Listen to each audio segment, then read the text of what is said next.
안녕하십니까. 임용고시 특강을 맡게 된 22학년도 경기 임용고시 합격생입니다. 먼저 제가 특강을 진행드릴 목표를 살펴보겠습니다.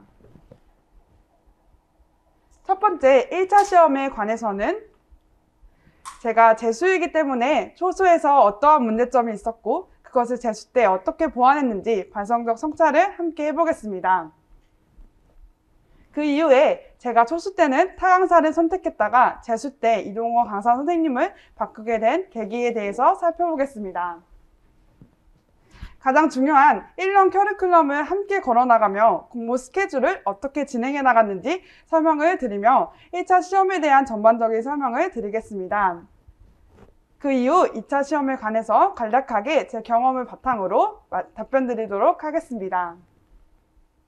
먼저 반성적 성찰로 제가 초수 때 경기도 커트라인이 79점이었는데요. 78점의 점수로 불합격의 결과를 마주하였습니다. 그러한 결과를 마주하고 초수 때 어떠한 문제점이 있는지 저 혼자 고민해보는 시간을 가졌습니다. 그러한 고민을 해보는 과정 속에서 두 가지의 문제점이 발견되었습니다. 먼저 첫 번째는 기본서를 충분히 보지 않은 것입니다. 저는 초수 때 단권화 작업을 통해서 제가 외워야 할 개념과 그에 대한 정의를 간략하게 요약하는 단권화집을 제 나름대로 정리해 보았습니다. 그러나 그러한 단권화가 제가 정리한 내용만 한정되어서 제가 외우게 되는 단권화의 폐해를 마주하게 되었습니다. 그래서 저는 조금만 더 기본서를 깊게 보았으면 더 높은 점수로 합격할 수 있지 않을까라는 생각이 들었습니다. 또한 두 번째는 실수의 요인인데요. 제가 실제로 초수 때 실수한 문제를 가지고 와봤습니다. 여기에 제시되어 있는 동그라미 2번의 문제를 보면 기억에 나타난 동작 이외에 추진력 있는 동작의 명칭은 한 가지 쓰시오 라고 적혀 있습니다. 여러분들이 지금 보시기에는 어떠한 개념인지 감이 잡히지 않으실 수 있지만 나중에 기출문제를 경험해보시면서 쉽게 접할 수 있는 문제라는 것을 깨달을 수 있습니다. 이런 문제는 정말 평가원에서 점수를 주려고 하는 문제인데요. 저는 여기에서 어이없는 실수를 하고 맙니다. 바로 이 이외에 라는 단어가 시험장에서 너무 긴장했던 탓인지 보이지가 않았습니다. 그래서 저는 이 문제를 빠르게 넘기면서 기억에 나타난 동작이 무엇인지 쓰는 문제인지 파악하고 그러니까 기억에 나타난 던지기 라고 적으며 너무 쉽다 라고 생각하면서 넘겼습니다. 그러나 여기에서 마이너스 1점이라는 점수를 이루면서 커트라인에 닿지 못하는 제 모습을 보면서 정말 실수라도 줄이면 커트라인 점수에 더욱더 근접할 수 있겠다라는 깨달음을 얻게 되었습니다. 그래서 이러한 문제점을 바탕으로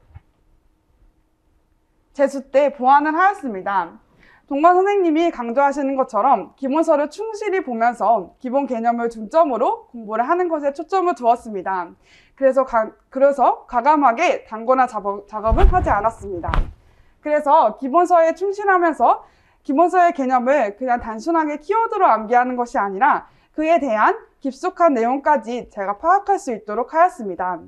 두 번째는 실수를 줄이기 위해서 문제를 꼼꼼히 읽는 습관을 가져나갔습니다.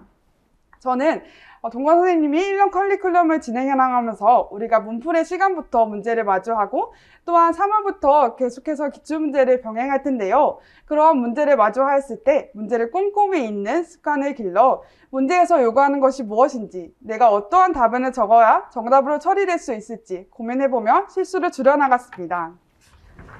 이러한 반성적 성찰을 바탕으로 제가 강사인 이동호 강사 선생님을 선택한 이유는 세 가지였습니다.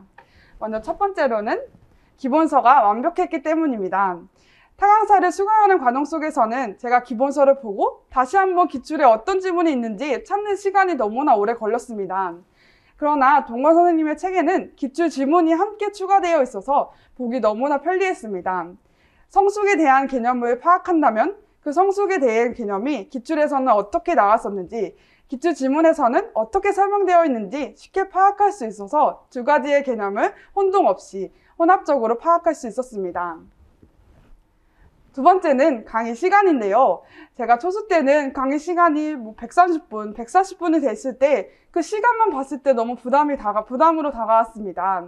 그러나 선생님께서는 50분 내외로 항상 시간을 지켜주시려고 노력하는 모습에 제가 편안하게 강의를 수강할 수 있었던 것 같습니다.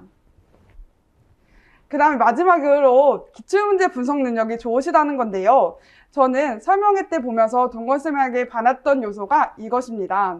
기출문제를 사상은 몇 문제, 몇 점으로 배치되어 있는지 여러 가지 문제를 분석해 나가시면서 적중률 또한 높았던 것입니다. 이번 22학년도 시험을 풀면서 몬테소리의 문제가 나왔을 때 동건 선생님이 생각이 났습니다. 몬테소리나 브루너의 그런 여러 가지 문제를 실제로 나올 것입니다. 분명히 나옵니다. 외우세요. 라고 했던 문제가 실제 시험에서 나오는 것을 보고 혼자 소름을 끼치면서 문제를 쉽게 다가갈 수 있었습니다. 그래서 동건 강사님의 기출문제 분석 능력을 꼭 믿으시고 따라가시면 좋을 것 같습니다. 그 다음에 전반적인 1년 커리큘럼인데요. 이 부분은 동건 선생님 설명회 때 대부분 설명해 주실 거라 생각하고 간단하게 넘어가겠습니다. 지금 1월부터 3월까지는 개론, 유아교육의 전반적인 내용을 파악하고 3월부터 6월까지는 강론, 6월부터 9월까지는 문제풀이, 개강론 때 외웠던 개념들을 문제에 적용해 볼 수 있는 시즌이고 9월부터 시험이 올 때까지는 모의고사, 실전 대비 문제를 통해서 시험의 시간에 맞춰서 자신의 시간을 어떻게 분배하는지 파악해 볼 수 있는 시간입니다. 이러한 커리큘럼 바탕으로 저희 공부 스케줄은 1월부터 3월까지는 강의 듣기, 구조화 암기를 백지 쓰기의 방법을 활용하였습니다. 또한 아까 말씀드렸던 것처럼 기본서 해독을 놓치지 않으려고 노력하였습니다. 대부분의 선생님들이 공부 시간에 대해서 많이 궁금하실 텐데요.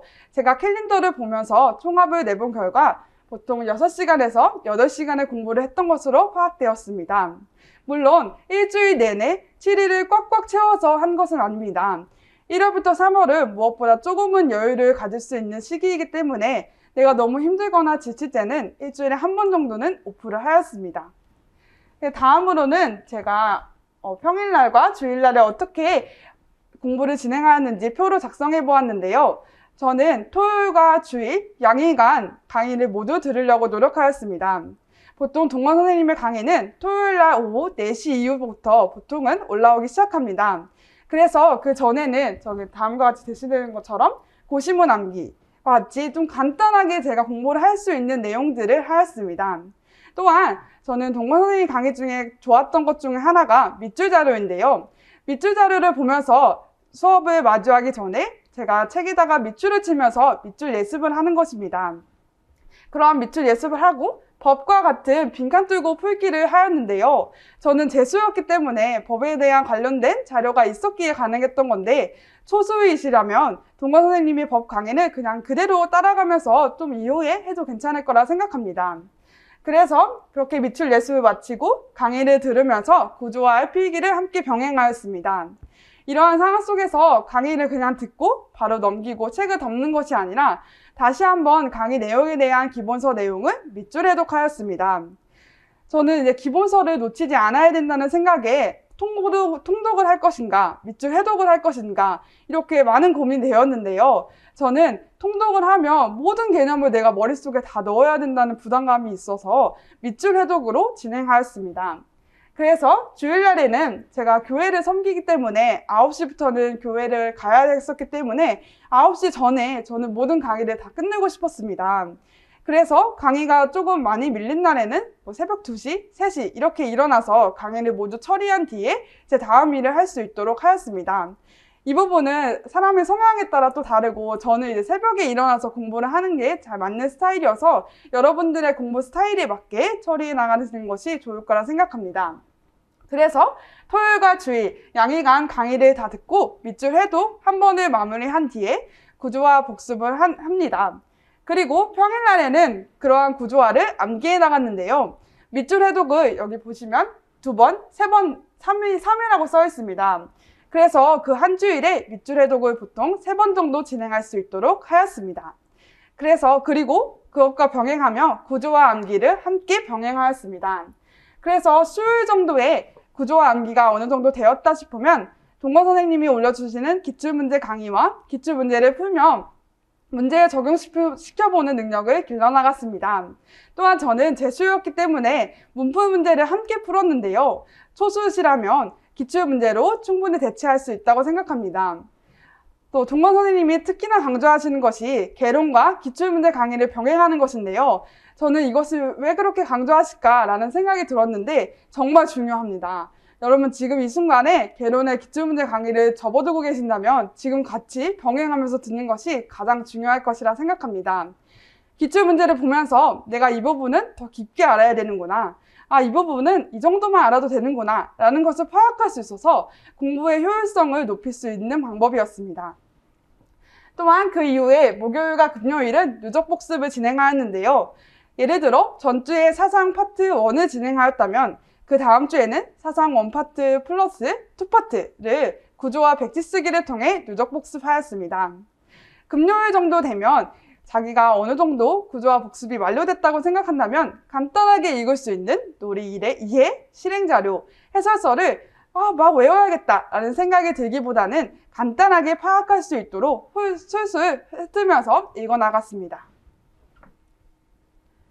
강론의 시간도 똑같이 동일하게 진행하였는데요. 강론의 초반 시기에는 개론과 함께 병행하였지만 강론이 의사소통으로 가면서 점점 더 많아집니다.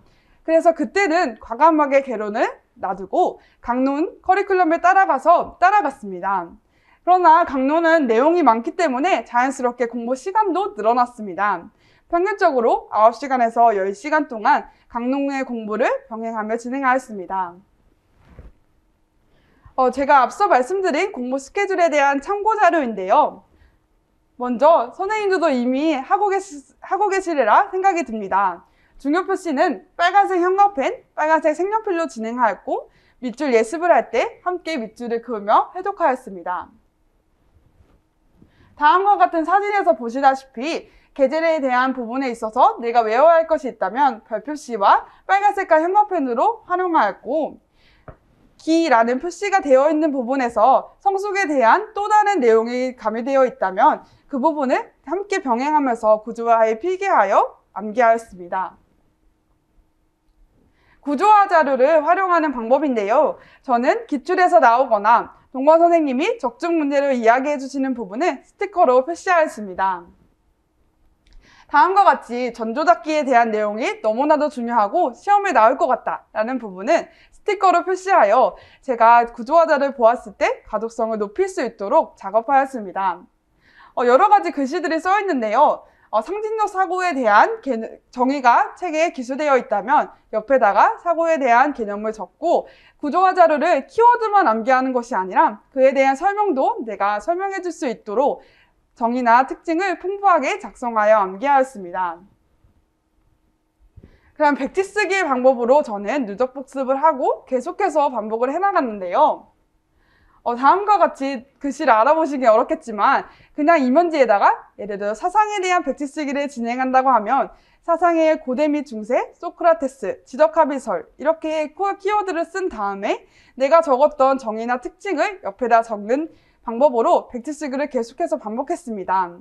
저는 이 방법이 저에게 너무나 효율적이었는데요. 무엇보다 내가 잘 알고 있지 못하는 개념이나 내가 너무나 잘 알고 있는 개념을 구분할 수 있어서 너무나 유용한 방법이었습니다.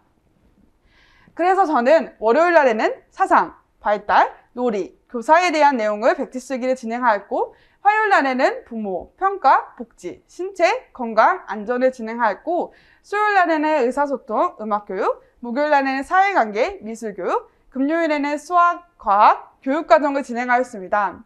이 부분은 제가 양이 많은 부분과 양이 적은 부분을 조율시켜서 하루에 너무나 지치지 않도록 왜냐하면 하루 동안 개강론을 모두 다 돌리긴 힘들기 때문에 다음과 같이 짝을 지어서 누적 복습을 진행하였습니다. 그 다음에는 아까 말씀드렸던 것처럼 해시리에 대한 내용인데요. 초조 선생님들은 강사 선생님이 해시리라고 했을 때 그게 무엇이지? 라는 생각이 드실 수 있습니다. 해시리는 해설서, 놀이 실행자료, 놀이 이해자료를 의미합니다. 그래서 저는 해설서에 대한 내용을 가지고 왔는데요. 먼저 1월, 2월의 시간에 조금 여유가 있을 때 저는 해시리를 해독하였습니다. 그래서 다음과 같이 좀 색깔이 다른 글씨로 굵은 채로 되어 있는 부분을 빨간 색깔로 밑줄을 치고 어느 정도 그 부분은 반복해서 암기하려고 노력하였습니다. 그 외에 밑에 있는 설명에 대한 부분을 모두 다 암기하기는 우리의 머리가 정말 터질 정도로 힘듭니다. 그렇기에 그 모든 내용을 다 외우려고 하기보다는 계속 반복해서 보다 보면 머릿속에 들어오는 것을 체험하게 됩니다. 지금 이 순간에는 많이 본다고 해서 내 머릿속에 들어오겠어? 라는 의심이 들겠지만 정말 나중에는 그렇게 됩니다. 그래서 자연스럽게 내 머릿속에 놀이 실행, 이해, 해설서의 내용이 담겨있는 것을 체험하실 수 있습니다. 그다음 법 키워드 암기인데요.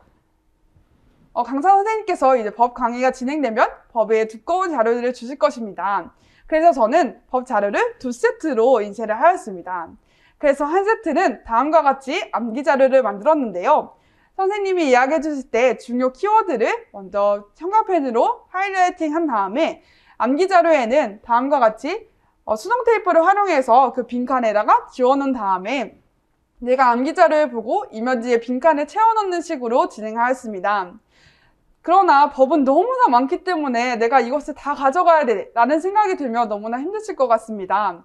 그래서 저는 법에 관련된 문제는 점수가 10점이나 12점 이렇게 나올 것이 아니기 때문에 동관 선생님을 믿고 그 자료만 활용하였습니다. 다음과 같은 방법을 활용하였을 때 법은 딱딱 떨어지기 때문에 토요일 오전 같은 시간에 내가 너무 무료해졌을 때 공부하기 너무나 좋았습니다.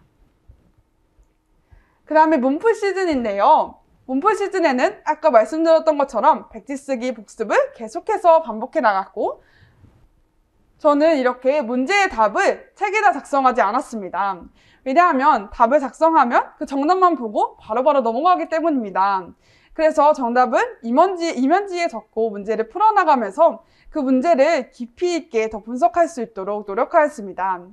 그리고 틀린 문제는 이렇게 연필로 체크를 하여서 다음에 또 틀린 문제가 있을 때는 그 위에 체크 표시를 함께 경하면서 내가 어떤 부분을 놓치고 있었는지 이 부분의 개념을 확실히 내가 모르고 있구나 라는 것을 파악할 수 있도록 하였습니다. 모고 시즌에는 어느 정도 이제 구조와 개강론 완벽하게 암기되어 있어야 할 시기이고 기본서 밑줄 해독을 놓치지 않았기에 기본서의 내용도 어느 정도 들어왔을 시기라 생각합니다. 제가 이제 캘린더를 한번 확인해 보니까 기본서 밑줄 해독을 거의 신체운동 같은 경우에는 30번 이상을 병행했던 것 같습니다. 이렇게 계속해서 반복하면서 구조화에 대한 개강론에 대한 내용을 완벽하게 암기하여야 할 시즌이고 그리고 다양한 문제를 동원 선생님께서 제공해 주시기에 그런 문제를 한 번 풀고 내버리는 것이 아니라 한 번 풀고 다시 강의가 끝나고 또다시 풀고 내가 또 틀린 부분이 어디 있는지 파악하였습니다. 그 다음에 또 이와 더불어 법, 고시문, 해시리에 대한 키워드는 동관 선생님이 내주시는 문제를 자기가 완벽하게 처리할 수 있도록 준비하는 것이 필요하다고 생각합니다. 이렇게 전반적으로 교육과정에 대한 공부의 스케줄이 마무리됐다면 논술에 대한 내용을 이야기해 보겠습니다. 저는 이번 시험에서 논술 만점을 받았는데요. 만점을 받았다고 해서 와 진짜 대단하다 라고 생각하는 반응들이 많이 접할 수 있었습니다. 그러나 이번 논술 문제를 나중에 접하시게 되시면 아시겠지만 너무나도 난이도가 쉬웠습니다. 그래서 저는 이번 시험을 보면서 논술이 정말 쉬워지고 있구나 라는 생각이 들었지만 또다시 평가원에서 어떠한 난이도로 출제될지 모르기에 우리는 동관 선생님을 믿고 공부하면 될 것 같습니다. 그래서 논술은 저는 따로 만점을 받기 위해 노력한 것이 크게 없었던 것 같습니다. 그래서 커리큘럼을 온전하게 믿고 따라갔습니다. 그래서 초반부터 일주일에 한 번씩 논술을 작성해보면서 모범 답안과 비교하면서 내 오답이 무엇인지 찾아나갔습니다. 그리하여서 내가 이 부분에서는 핀트가 나왔구나, 이 부분에서는 내가 잘못 찾았구나 라는 문제점을 발견하고 그 문제점을 보완해 나가면서 그 다음 주엔 또 다른 문제를 접하게 되었습니다. 그래서 모의고사 시즌에는 동관 선생님이 주시는 다양한 논술 문제를 접해보면서 나만의 논술 틀이 생길 거라 생각합니다. 그래서 논술의 부분은 동관 선생님을 믿고 따라도 될 것이라고 저는 생각이 듭니다. 그 다음에 이제 1차 시험에 대한 내용은 전반적으로 마무리가 되고 2차 시험 준비에 대해 말씀드리겠습니다. 먼저 1차 합격자 발표 전에는 저는 오프라인 스터디를 구성하였습니다.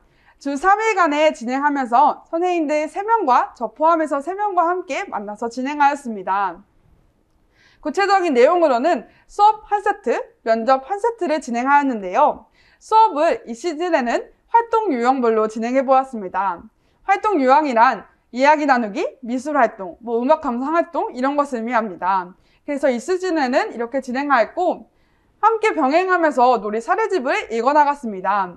동원 선생님의 2차 강의를 함께 보면서 놀이 사례집을 구매하여서 읽었는데요. 저는 놀이 사례집이 2차에서는 가장 중요한 것이라 생각했습니다. 놀이 사례집을 여러 번 보면서 유아들의 놀이가 어떻게 진행해 나가는지, 교사의 지원은 어떻게 다양한 유형으로 활용해 볼 수 있는지를 배울 수 있는 좋은 책이었던 것 같습니다. 이번에 시험 문제를 마주하면서도 이거 놀이 사례집에서 나왔던 이야기인데? 라는 생각이 들었습니다. 그래서 무엇보다 수월하게 수업을 진행해 나갈 수 있었고 자신감 있고 확신 있게 진행할 수 있었습니다. 그래서 선생님들에게 누누이 강조하고 싶은 것은 놀이 사례집을 꼭꼭 많이 읽으시기 바랍니다. 그 다음에 1차 합격자 발표 후에 저는 3명의 스터디로 진행하였는데 저 혼자 남게 되었습니다. 그래서 또다시 스터디를 구성하게 되었는데요. 이때는 온라인 스터디를 구성하였습니다. 그 이유는 2가지가 있는데요. 코로나가 너무 심해지기도 했고 오프라인 스터디를 왔다 갔다 하는 시간이 너무나 시간이 허비되는 시간이 많았고 또 집에 오면 너무나 힘들어서 처져 있는 모습을 발견하였습니다. 그래서 좀 더 시간을 효율적으로 활용하고자 온라인 스터디로 구성하였습니다. 구체적인 내용으로는 똑같이 병행하였는데요. 이때는 특별히 수업을 자유논의로 진행하였습니다. 2차 시험에 있어서는 각 지역의 특색이 반영되어 있는 시험입니다. 그렇기에 경기도의 경우 계속해서 자유놀이가 나왔고 놀이 유아 중심으로 교육과정이 변경되어 있는 과정에서 활동 유형으로 다시 돌아간다? 라고 하면 교육과정을 역주행하는 것이 아닐까라는 생각이 들었습니다. 그래서 저는 경기도의 특색에 맞게 자유놀이로 진행하였습니다. 이와 더불어 시책 제작 문제를 한 세트 진행하였는데요. 무엇보다 이제 각 지역으로 흩어지기 때문에 경기도의 특색이 담겨있는 시책은 너무나도 많았습니다. 그래서 스터디원들과 함께 시책을 어떻게 읽으면 좋을지 계획을 세워보았습니다. 그래서 저는 또 개인적으로 경기도 시책을 읽으면서 다음과 같이 정리하였습니다. 이 방법은 제가 대학교 학부 시절에 정리를 했던 방법인데요. 경기도 시책의 부분에서는 양이 많기도 하지만 그 안에 유아교육과 관련된 내용을 다시 추리는 작업을 저는 하였습니다. 그래서 큰 제목은 주황 색깔로 하이라이팅하고 밑에 부분은 다른 색깔로 하이라이팅해서 제가 보기 편하게 가독성이 높게 저만의 단권한 자료를 2차 때는 진행하였습니다. 그리하여서 경기도의 시책을 저는 누구보다 좀 많이 제 머릿속에 넣을 수 있었습니다. 그래서 면접에서만 활용하는 것이 아니라 면접 플러스 수업 나눔 문항에서도 함께 활용하며 더욱더 풍부하게 내가 경기교사로서 이렇게 준비가 되어 있습니다. 라는 것을 언급하였습니다.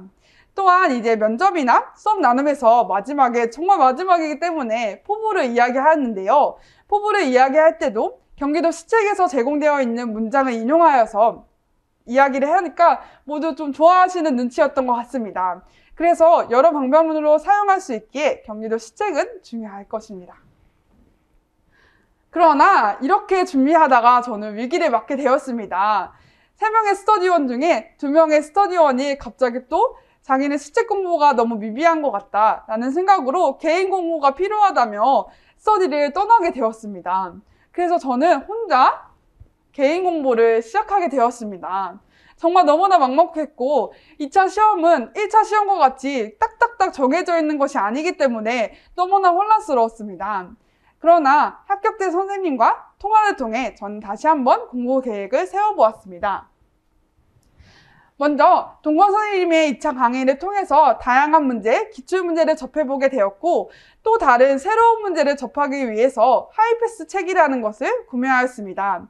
그래서 이러한 책을 활용하여서 다양한 문제를 접할 수 있도록 하였고 저는 이 방법이 저한테 너무 효율적으로 다가왔는데요. 수업 실현 영상 피드백을 스터디원끼리 하다 보니까 제 수업을 돌아볼 수 있는 시간이 너무나 적었습니다.